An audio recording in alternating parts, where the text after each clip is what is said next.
All right, we're gonna do a quick oil change on the 2013 Sentra. All right, up top, this car's a little different in that the hood prop comes from up here to down here, so it's a little different if you can't find it. You don't have to take this cover off, but I'm going to because there's just a little bit of oil in here that I'm gonna clean up later. But you do wanna crack the fill area loose so air can escape as you're draining. It'll just make it drain a little faster. So let's go underneath and drain it.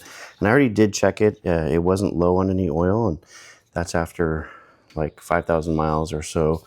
So that's a good sign. It's not burning anything. 14 millimeter here. Nice, not too tight. Somebody put it back correctly.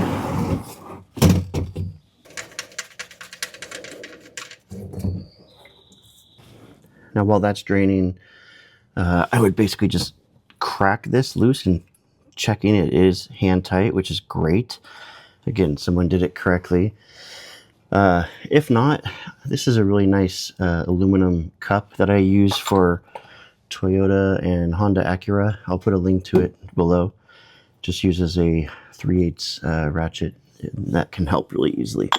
But overall, this filter is really accessible. So once this drains more, I'll put the plug back in and then move the pan under the filter.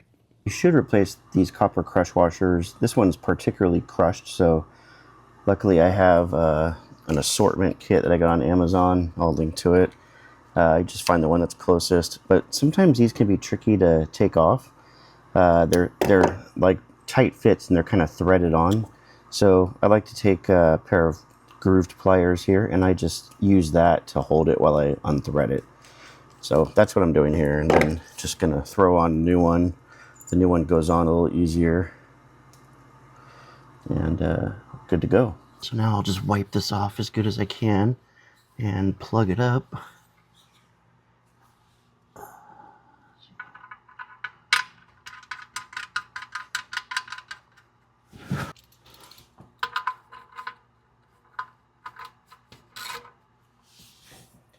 Don't over torque this, just a little bit. I'm sure there's a torque setting, but this is a bolt that you can keep an eye on. So if you ever see a leak, you can tighten it more, but I prefer to under tighten because I don't want to strip out an aluminum, or I don't know if it's aluminum, but an oil pan. That'd be a disaster. So, all right. Like I said, it's already nice and hand tight, which is great. So I'll crack this and let it drain.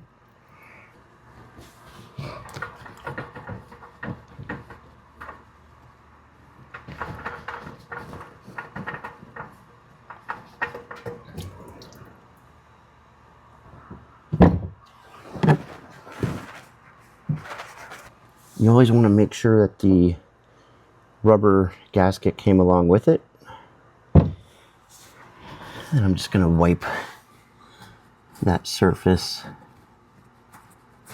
And I'm visually inspecting it to make sure there's no gouges or rubber seal left behind. There you go. You can see the surface is pretty clean. And I'll give it another wipe here before I put the filter on. All right, today I'm using this STP 020. I only bought it because it was the cheapest one. This whole thing was $28 for 5 quarts of full synthetic, and I think this was like 10 bucks. So under $40, you get an oil change. This is the part number if you're using Mobile One, the M1108A. It's a pretty small filter. So, all right, what most people do is put a little oil on this seal. You don't want to put this on dry. It can make it really hard to get off, and it can make it not seal properly. So a little bit of lubrication here. You could use the old oil that's dripping, but I already wiped it pretty clean, so might as well just use some fresh oil here. Literally dip my finger in and just go like this till you don't see anything dry. Since this filter is vertically screwed on, you can totally fill some just to get it going. You don't have to, just a school of thought. So I like to fill it up so it doesn't have to find its way into the filter. And let's go get this on, and then we'll fill it up on the top. Where people always mess this up is they over tighten it. You do not need any tools, just hand tight.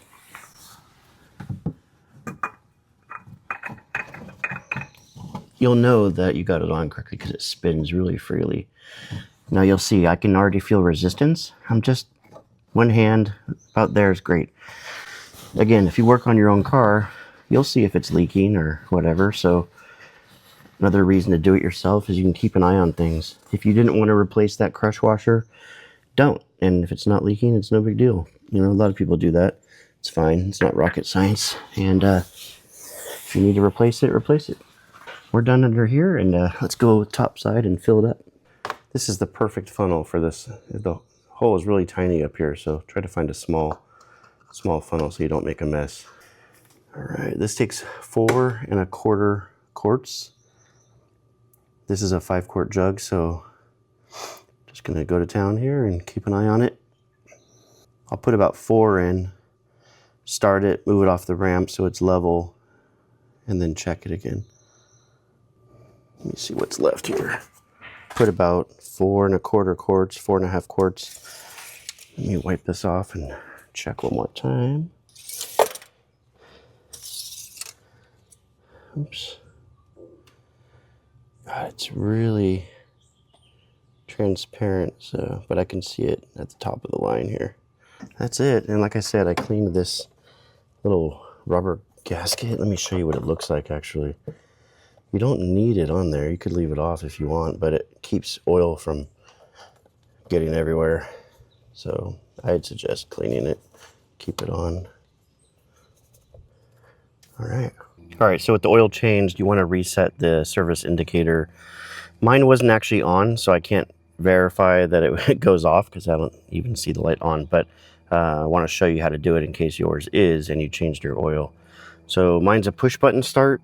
If yours is a key start, you would turn it not to the 1 position, but the 2 position, which is referred to as on versus accessory. So in this case, I'll do it once, twice. Now, with your foot on the pedal, you push slowly 3 times. 1, 2, 3, and then off. And that's the reset. Now you can put your foot on the brake and start it, and you would see the light off. Again, mine wasn't on, so it's hard to confirm, but that's the process.